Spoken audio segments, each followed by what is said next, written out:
नमस्कार दोस्तों, मैं हूं छत्रपाल सिंह। मैं आप सभी का स्वागत करता हूं आपके अपने चैनल वेदांत कंपटीशन क्लासेस में। आप लोगों की वाद की जो लगातार क्लासेस मिल रही होंगी, आज हम चलते हैं अगले वाद पर। ये बहुत ही इम्पोर्टेंट वाद है। जो सबसे ज्यादा बड़ी खंडपीठ बनी थी इस वाद को हल करने के लिए, 13 जजों की सबसे बड़ी खंडपीठ थी। ये वाद था केशवानंद भारती बनाम केरल राज्य, वर्ष 1973 का वाद था। इसको हमें समझना है क्योंकि ये बेसिक स्ट्रक्चर को लेकर ये बात था। इसमें मूल ढांचे के सिद्धांत को क्लियर स्पष्ट कर दिया गया था। मूल ढांचे को लेकर गोलकनाथ या सज्जन सिंह से इसकी शुरुआत हुई थी, पर इसे स्पष्टीकरण सुप्रीम कोर्ट द्वारा केशवानंद भारती केरल वाद में किया गया था। इस वाद का मूल आधार था कि भारतीय संसद जो है, भारत की संसद और भारतीय संविधान का एक अनुच्छेद है 368। 368 है, इसे कहा गया है संविधान संशोधन की शक्ति। संविधान संशोधन की शक्ति या संशोधन की प्रक्रिया। ये जो संविधान संशोधन की प्रक्रिया है, ये है अनुच्छेद 368 में है। अब मूल मामला है वो है एडनीर मठ जो केरल में है। वहां के मठ की जो जमीन है उसको सरकार द्वारा अधिग्रहित किया जा रहा था। इसके खिलाफ केशवानंद भारती ने मूल ढांचे के सिद्धांत को उठाते हुए केरल हाई कोर्ट में अपील करी, जिसके बाद वो आगे बढ़ते हुए सुप्रीम कोर्ट गए। तो सुप्रीम कोर्ट में इस केशवानंद भारतीवाद में आज तक के इतिहास की सबसे बड़ी खंडपीठ बनाई गई थी, जिसमें कितने जज थे? इस निर्णय में 7-6 के निर्णय से यहां पर सुप्रीम कोर्ट के जजों ने मूल संरचना मूल संरचना मूल संरचना के सिद्धांत को प्रतिपादित किया था। मूल संरचना के सिद्धांत को प्रतिपादित किया।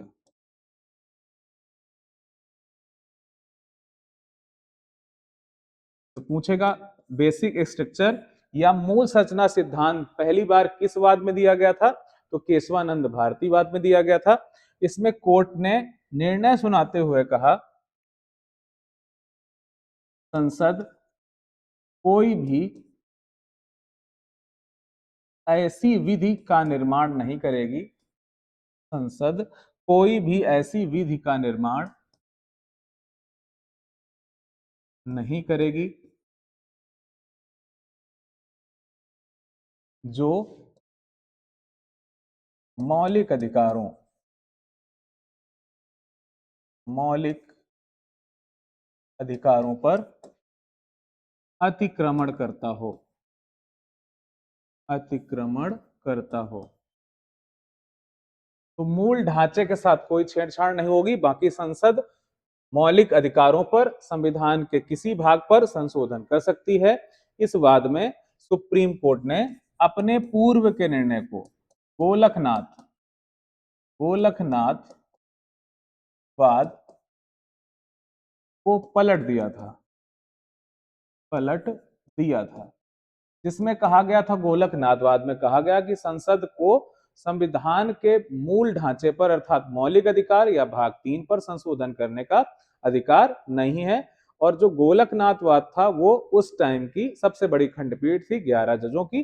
केशवानंद भारतीवाद में 13 जजों की खंडपीठ थी और गोलकनाथवाद को केशवानंद भारतीवाद में पलटते हुए कहा गया कि संसद मौलिक अधिकारों पर संशोधन कर सकती है, बशर्ते ऐसी कोई विधि का निर्माण संसद द्वारा नहीं किया जाएगा जो मूल अधिकारों पर अतिक्रमण करता हो। तो मूल अधिकारों को कम करने का कोई प्रावधान नहीं बनाया जाएगा संसद द्वारा।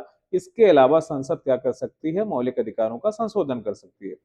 विपक्ष की तरफ से यानी केशवानंद भारती की तरफ से लोकतांत्रिक मूल्यों को आधार बनाते हुए अपील में बातें रखी गई, जिस पर कोर्ट ने माना कि जो प्रस्तावना है पहली बार ऐसा हो रहा है, जो प्रस्तावना है वो संविधान का अंग है, संविधान का अंग है। तो पहली बार प्रस्तावना को संविधान का अंग किस वाद में माना गया था? केशवानंद भारती बनाम केरल राज्यवाद में माना गया था। गोलकनाथवाद में सुप्रीम कोर्ट द्वारा कहा गया था कि प्रस्तावना संविधान की आत्मा है, जबकि इसको हिस्सा नहीं माना गया था। तो पहली बार प्रस्तावना को किस वाद में अंग कहा गया है? तो वो था केशवानंद भारती 1973 वाद। इसी के बाद इंदिरा गांधी की सरकार ने प्रस्तावना में संशोधन करते हुए 42वां संविधान संशोधन करते हुए 3 शब्द जोड़ दिए थे, पंथ निरपेक्ष, समाजवादी और अखंडता। ये 3 शब्दों को जोड़ दिया गया था। तो पहली बार यह पूछेगा प्रस्तावना में कुल कितनी बार संशोधन हुए हैं? तो केवल एक बार संशोधन हुआ है।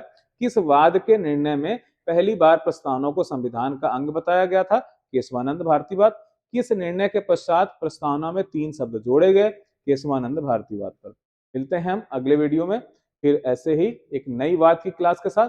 तब तक आप जुड़े रहिए वेदांत परिवार से। नमस्कार, धन्यवाद, जय हिंद।